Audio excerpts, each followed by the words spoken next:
Goeienaand broeders en susters, kom ons sit 'n oomblik so en dan raak ons stil voor die Here.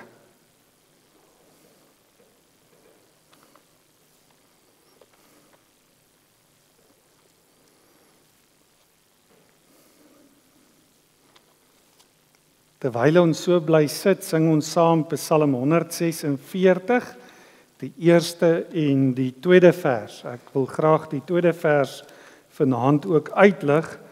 Moet op prinse nie vertrou nie, by wie niemand heil kan vind. Op die mens jou hoop nie bou nie, want as God hul gees ontbind, keer hul na die aarde weer en hul raadslag stort terneer. Kom ons sit so en ons sing Psalm 146, die eerste en die tweede vers saam.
Ons hulp is in die naam van die Here, hy wat die hemel en die aarde geskaap het en wat getrou bly tot in ewigheid.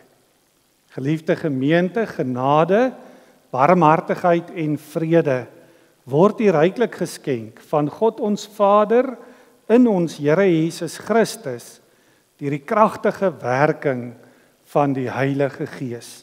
Amen. Kom ons antwoord op die groetseën van die Here met Psalm 9. Ons sing daarvan saam vers 1, 3 en 8, waarna ons ook weer in gebed sal verenig.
Kom ons bid saam.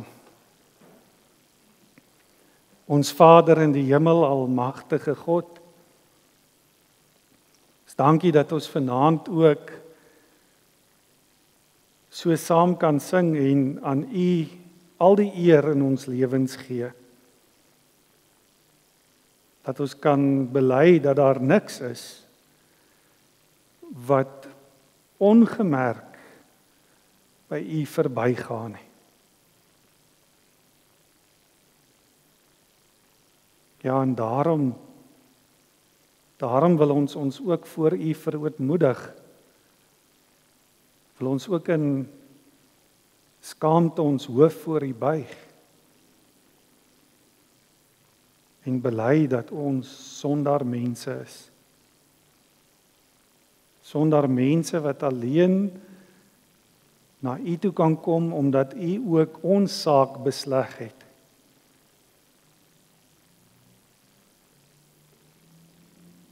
Toe ons Here Jesus Christus in ons plek deur al die angste van die hel gegaan het. En vir ons, ook ons vyand, die duiwel en ons eie sonde en die sondige wêreld oorwin het. Ons dankie dat ons vanaand ook weer na die evangelie van ons Here Jesus Christus kan kom luister. Dat ons hom ook ons Here kan noem, omdat hy ons met sy bloed gekoop het en vir ons sondeskuld betaal het. En al lewe ons in 'n wêreld met baie onsekerhede en baie onstuimighede, baie keer swaar kry vir onsself, vir gelowiges. Dank ons U dat ons mag weet dat alle mag in die hemel en op die aarde aan ons Here Jesus Christus behoort. Dat daar nie eers 'n haar van ons hoof kan val sonder U wil nie.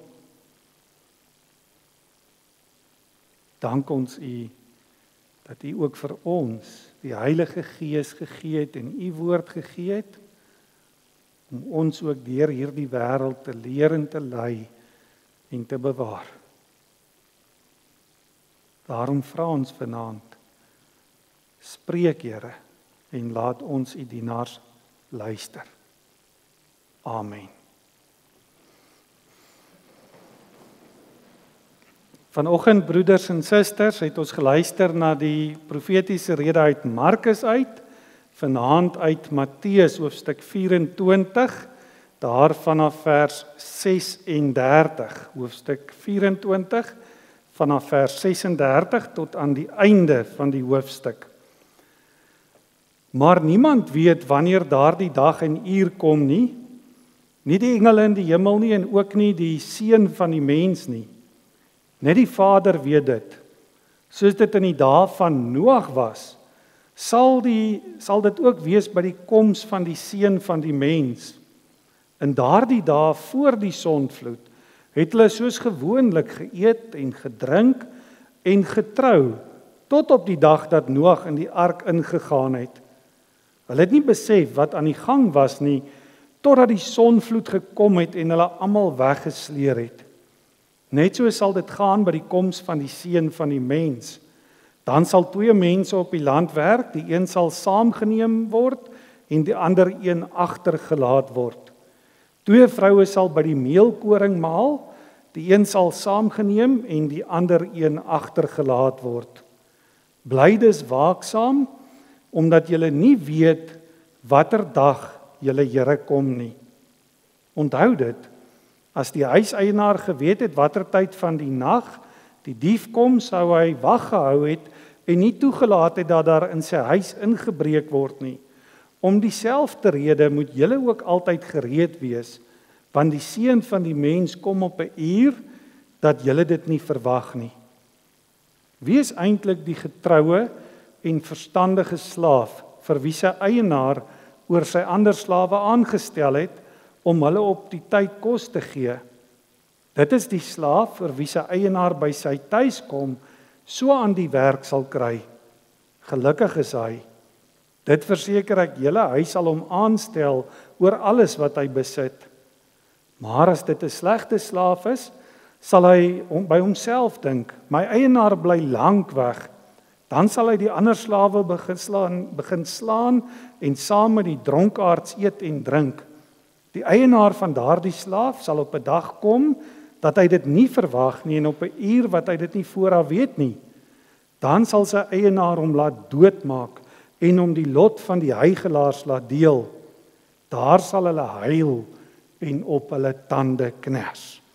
Dit dan vanaand ons teksgedeelte en dan in besonder vers 42, bly dus waaksaam omdat julle nie weet watter dag julle Here kom nie. Dit dan ons teksgedeelte vir vanaand. Nou, ons bely dit elke week ook in die kerk saam. Ons glo dat ons Here Jesus Christus weer kom om die lewendes en die dooies te kom oordeel. En iets daarvan sien ons in Psalm 7, wat ons nou ook saam gaan sing, vers 5 en 6. Hoor o regter van die volke, doen aan my o God tog reg. Bid ek wel o hoor my bede, na die waarheid van my weg. Straf die goddelose bende, stel hulle boosheid perk en paal. Help my, u wat hart en niere met u kennis lig deurstraal. So sing ons broeders en susters van die dag wanneer ons Here Jesus Christus weer kom en wat ook op daardie dag sal gebeur. Kom ons staan en ons sing net vers 5 en vers 6 van Psalm 7 saam.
So broeders en susters, het ons vanoggend ook gehoor, so sing ons dit ook nou.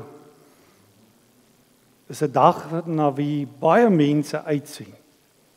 Waarvan praat ons? Soos Kersfees 'n dag was waarop mense vir eeue gewag het, wag ons nou weer op die koms van ons Here Jesus Christus. En deur die geskiedenis sien 'n mens hoe hierdie verlange na sy koms telkens reaksie by mense uitgelok het. Die afgelope 2000 jaar baie dinge rondom hierdie gebeurtenis plaasgevind het. Want dis die een magtige gebeurtenis waarop die hele wêreldgeskiedenis gaan uitloop.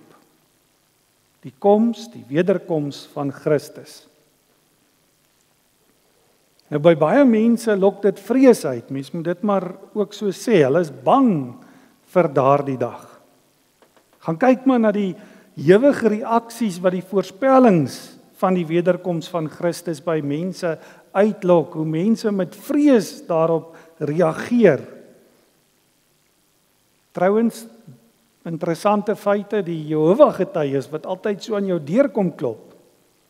Dis waarop hulle hele leer geskoei is, hulle hele beweging geskoei is op mense wat voorspellings gemaak het van die Here Jesus wat gaan kom en wat dan 'n klomp datums al deur die geskiedenis daaraan gekoppel het. Maar dis hoe hulle mense in hulle mag kry, daardie beweging is deur mense bang te praat met die oordeelsdag as Jesus kom.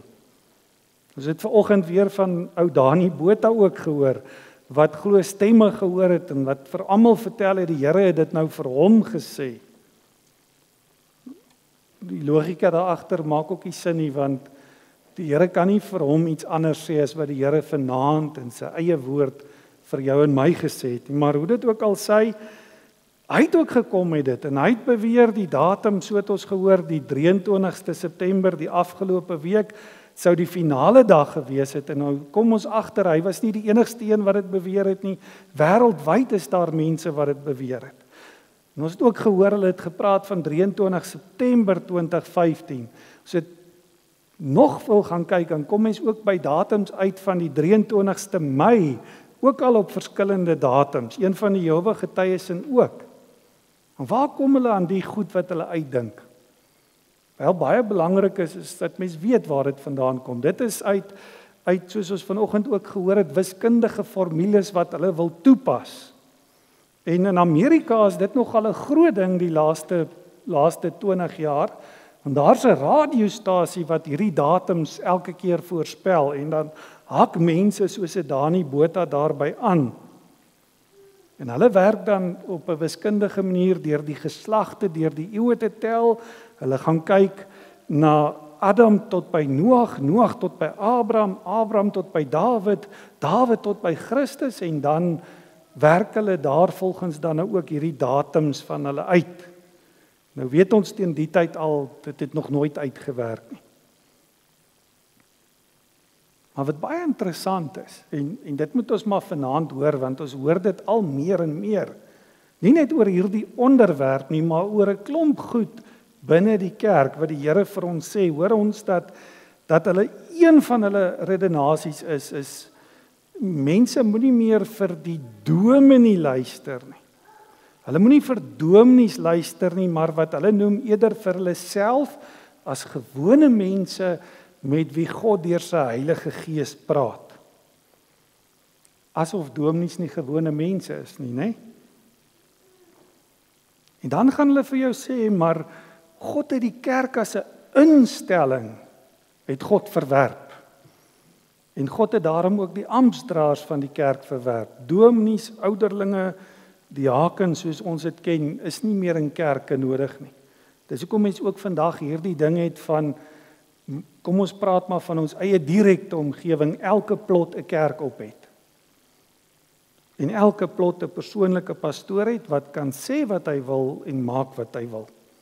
Want daar's nie meer amptdraers soos ouderlinge wat toesig hou daaroor nie. Maar so kan 'n mens aangaan en aangaan.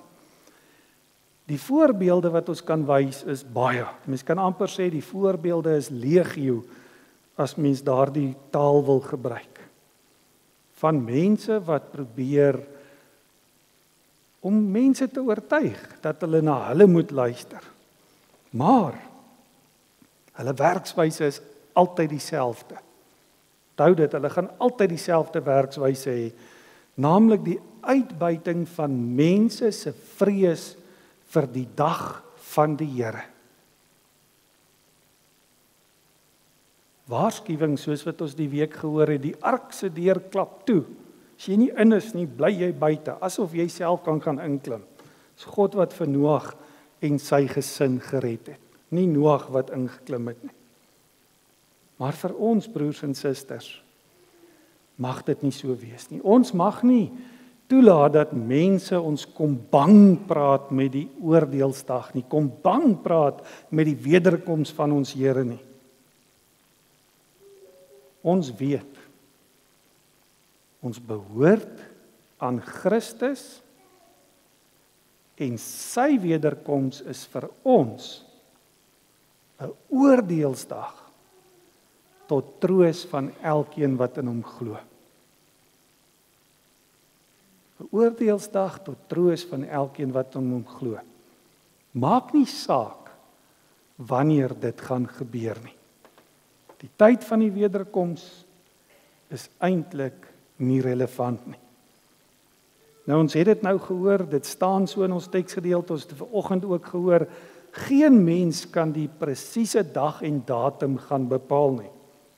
Dis een van daai goed wat ons noem in kerklike taal 'n verborgenheid van God, waarin die mens nie moet gaan probeer krap nie. Dis goed wat net die Vader weet, en so het ons dit ook gehoor, en so staan dit ook in ons teks, nie eers die engele of die seun van die mens ken daardie dag of daardie uur nie.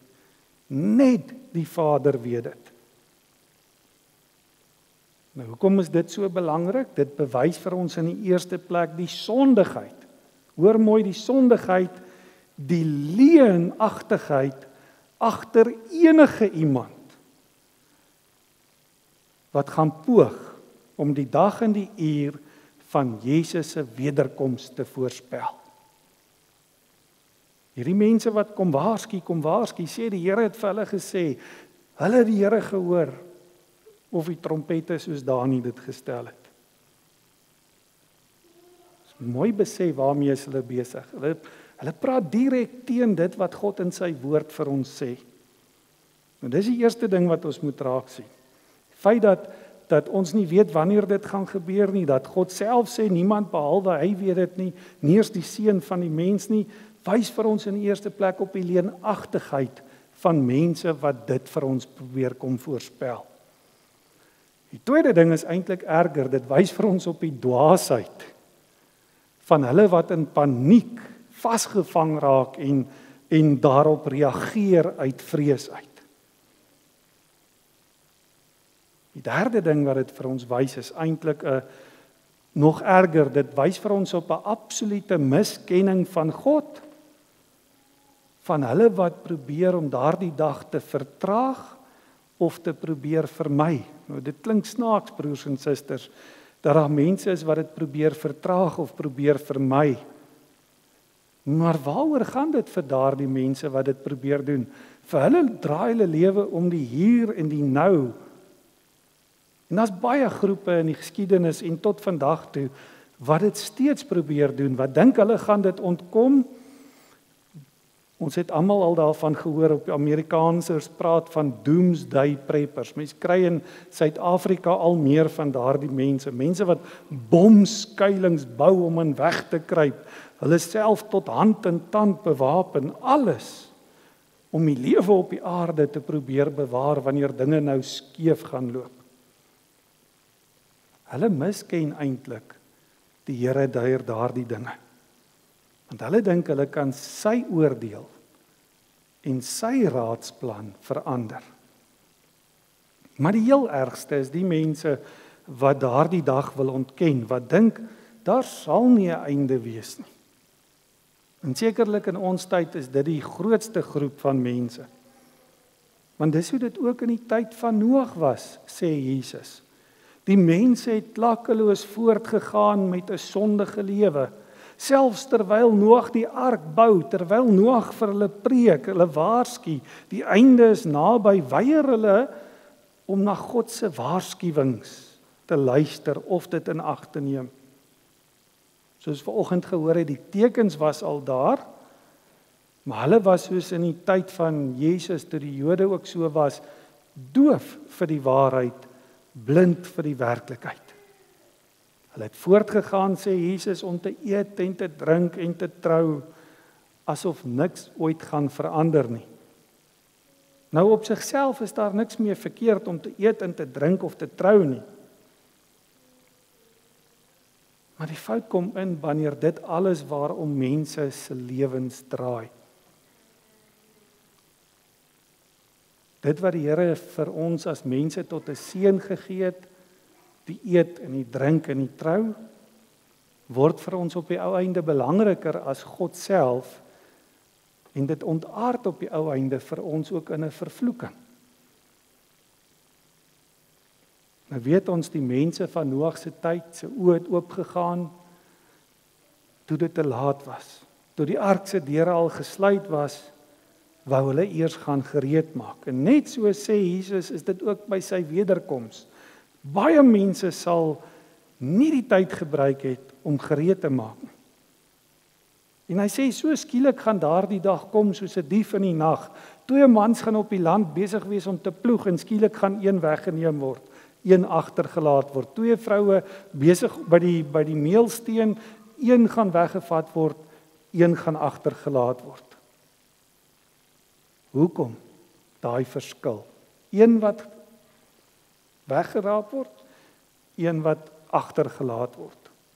En dis die tweede saak vir vanaand ook, ons gereedheid vir die wederkoms.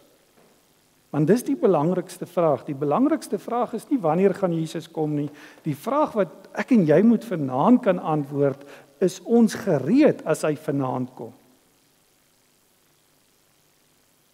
Dis hoekom ons kernvers ook sê, bly dis waaksaam, omdat julle nie weet wanneer die dag is nie.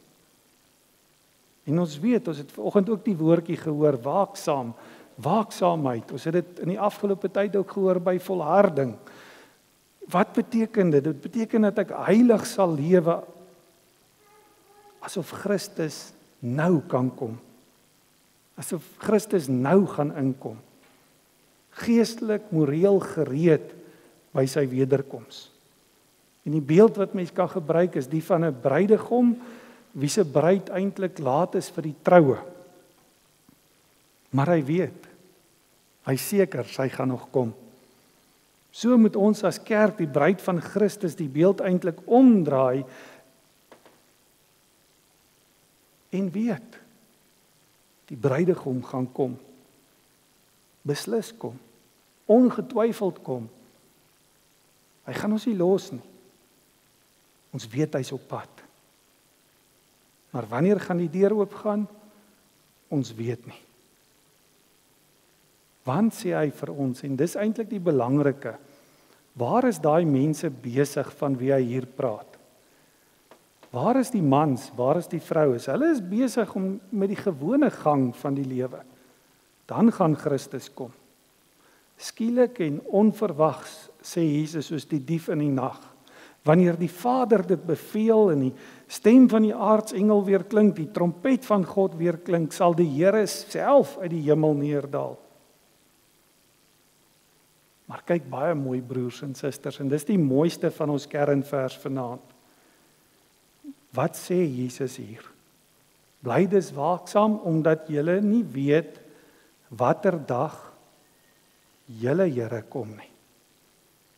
Hoor ons dit? Hy verwys na homself as julle Here. Dis ons Here wat uit die hemel uit neerdal. En daarom, ons laaste punt vir vanaand, die gevolg van die wederkoms, is vir ons eintlik 'n wonderlike troos. Dis hoekom dit 'n dag is wat ons nie bang maak nie, maar wat ons opgewonde maak. Ons Here kom, en hy kom om ons te kom haal. Hy kom letterlik, sê die Bybel vir ons, om die skape en die bokke te kom skei, om die oordeel as regter te voltrek.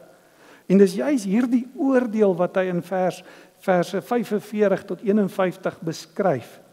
Dan sê hy vir ons, vir die waaksames, vir ons wat gereed is, vir ons wat elke dag, maak nie saak waar ons is en wat ons doen, dit ook doen soos vir die Here nie, gaan daardie dag eintlik 'n groot seëning wees, 'n troosryke gebeurtenis waar hy ons gaan beloon vir ons goeie werke. Ja, dit is die mooiste van ons teksgedeelte. Die regter vir wie ons gaan verskyn is ons Here, wat met sy eie bloed ons verlos het van die oordeel van God oor ons sondeskuld. En hy self het eenmaal as 'n aangeklaagde en beskuldigde in ons plek voor God gaan staan. En so bely ons dit ook by die nagmaal, en ons vervloekinge, alles op hom geneem. Daarom bely ons dit ook in die Heidelberg Katekismus. Hy het hom tevore in my plek vir die regbank van God gestel en alle vervloekinge van my af weggeneem. En hy sal op grond van sy soenverdienste ook my vryspreek en vir my die ewige lewe laat beerwe. Dis hoekom ons moet dit onthou, sy wederkoms hou vir ons niks anders in nie as troos. En daarom is dit 'n dag waarna ons uitsien, dis 'n dag waarna ons verlang, dis 'n dag waarvoor ons bid. Dis 'n dag waarvoor ons onsself voorberei, omdat ons in dankbaarheid vir al die genade wat ons ontvang het, gereed wil wees vir die koms van ons bruidegom. Soos 'n bruid haar voorberei vir haar bruidegom, so wil ons ook gereed maak vir die dag wanneer Jesus kom. Want dis vir ons 'n oordeelsdag waarna ons kan uitsien. Tog is daar baie mense wat soos ons reeds gehoor het nie omgee daarvoor nie. Hulle vir wie die lewe om hier en nou draai. 'n Slegte slaaf wat sê my Here vat te lank. Wat in onverantwoordelikheid en wreedheid en sorgeloosheid dink daar gaan nie 'n einde kom nie. Vir diegene sê die Here Jesus wag daar net vervloeking, hopeloosheid, nimmer eindige foltering. 'n Dag waarop hulle gaan uitroep van werklike vrees, van werklike verskrikking, maar van wie daar geen uitkoms sal wees van die hel nie. Vir hulle is dit 'n oordeelsdag wat hulle moet vrees, maar wat baie van hulle maak of dit nie bestaan nie. Maar hoe ons ook al daarna kyk, as ons kan afsluit, dit was nog altyd die een ding wat die koms van Christus ingehou het. Troos vir die een, vervloeking vir die ander. Die vraag is, hoe kyk ek en jy na daardie dag? Lewe ons in afwagting op daardie dag? Sien ons met verlange uit na die koms van daardie dag? Want onthou dit, dis 'n oordeelsdag tot troos van elkeen wat in Jesus Christus glo. Amen. Kom ons dank saam. O Vader in die hemel, almagtige God, ons dankie dat ons vandag ook weer nie net elkeen 'n blik op die oordeelsdag gekry het nie, maar ook daardeur 'n blik op elkeen van ons wat in Jesus Christus glo se toekoms. Daarom bely ons dit ook vanaand ons enigste troos in lewe en in sterwe, in tyd en in ewigheid, is dat ons aan ons Here Jesus Christus behoort. Dat hy ook ons Here is. Help ons dan om ook so te leef. Elke dag te lewe in afwagting op sy koms. Dat ons gereed sal wees, dat ons besig sal wees met die dinge van ons Here Jesus Christus, met die dinge van sy kerk. Dat ons roeping getrou sal uitleef. Ons vra dit nie omdat ons dit verdien nie, maar ons vra dit in die naam van ons Here Jesus Christus alleen. Amen. Daar is nou geleentheid om ons liefdegawes te gee vir die diens van barmhartigheid.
Psalm 139, die eerste en die tweede vers. My gaan en lê waar ek my wend, my weë is aan U bekend. Geen woord het nog op my tong ontval, of kyk o Heer, U weet dit al. U sluit my in, ek is gevange, U hand is op my in al my gange. Kom ons sing saam Psalm 139, die eerste en die tweede vers, waarna ons die seën van die Here sal ontvang.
Die genade van ons Here Jesus Christus, die liefde van God en die gemeenskap van die Heilige Gees sal by julle wees en bly.